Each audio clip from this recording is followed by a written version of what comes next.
అందమైన చర్మ సౌందర్యం మీ సొంతం. Second aqua radiance deep cleansing gel.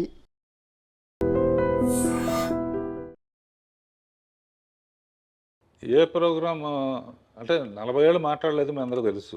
అవును. సౌందర్యలహరిలోనే ఫస్ట్ మాట్లాడింది.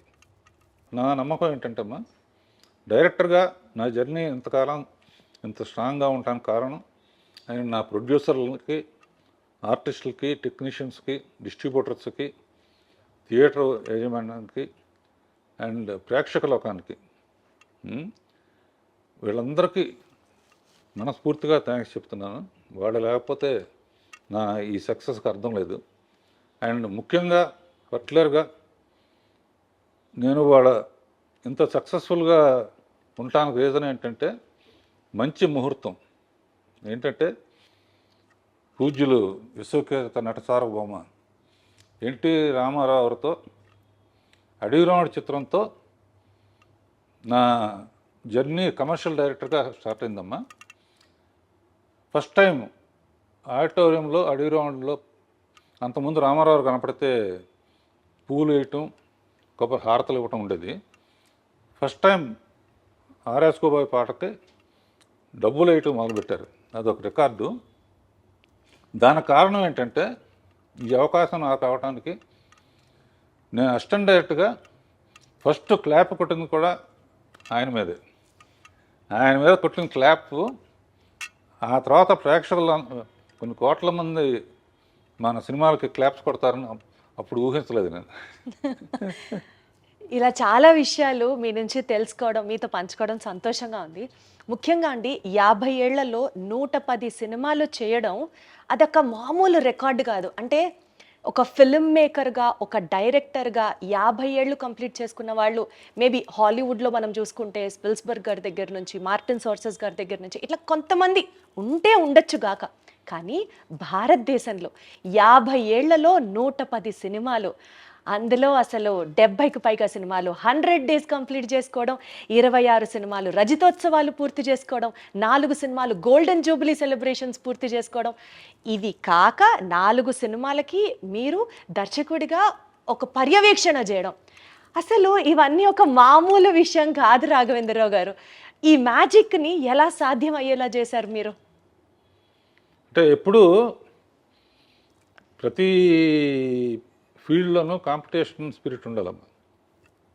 నాకు అసిస్టెంట్ డైరెక్టర్గా ఉన్నప్పటి నుంచే, అసిస్టెంట్ డైరెక్టర్ ముందు కాలేజీలో ఉన్నప్పుడు కూడా ఏంటంటే మెడ్రాస్లో ఉండేవాళ్ళం. కాలేజీకి పుస్తకాలకి ఇచ్చిన డబ్బుని సినిమాల కోసం, తెగ సినిమాలు చూడటం కోసం ఖర్చు పెట్టేవాడిని. మా ఫ్రెండ్ పుస్తకాలతో చదివి పాస్ అయ్యాను. మా ఫ్రెండ్ ఏమో 3 సార్లు తప్పాడు.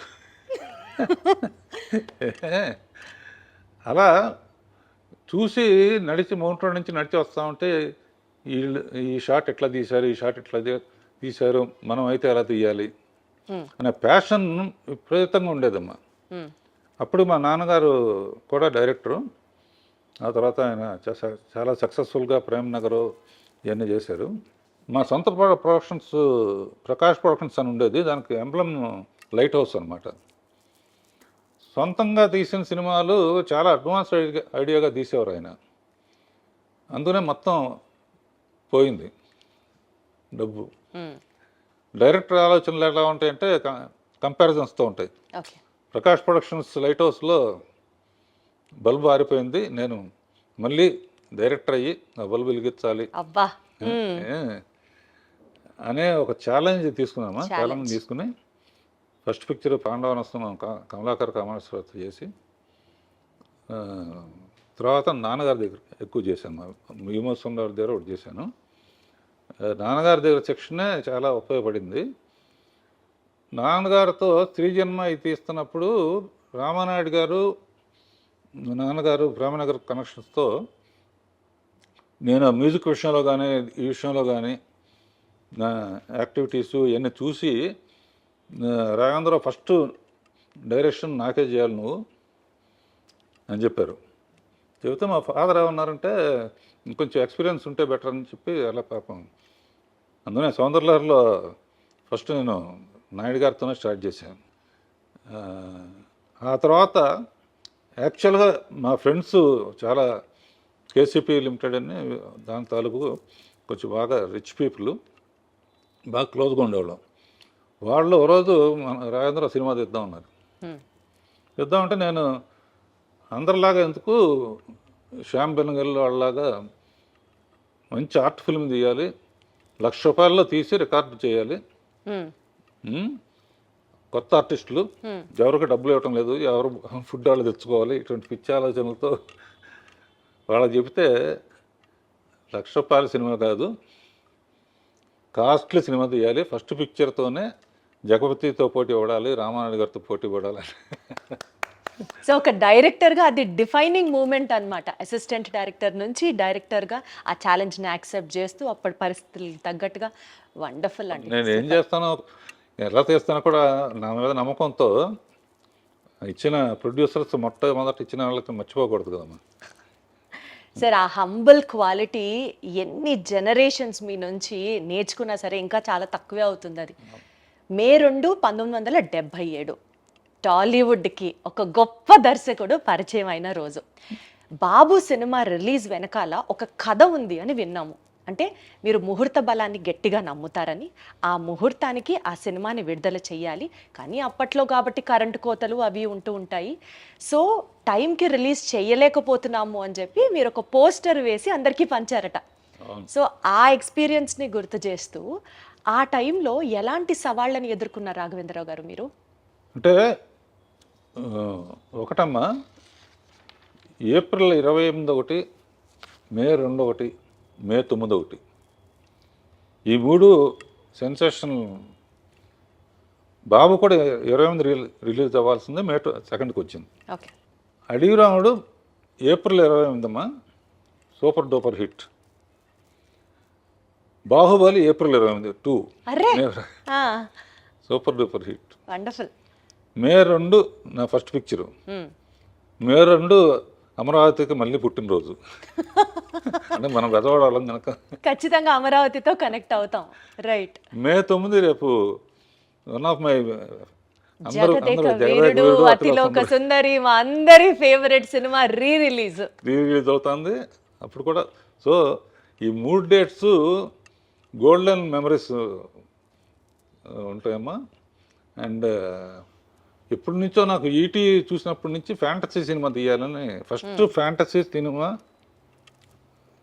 డైరెక్ట్గా కొన్ని కేవిరెడ్డి గారు 1-2 తీశారు, కానీ యాక్చువల్ ఫ్యాంటసీగా అక్కడి నుంచి రావటం అది అంటే అది క్రెడిట్ అనుకోవట్లేదు.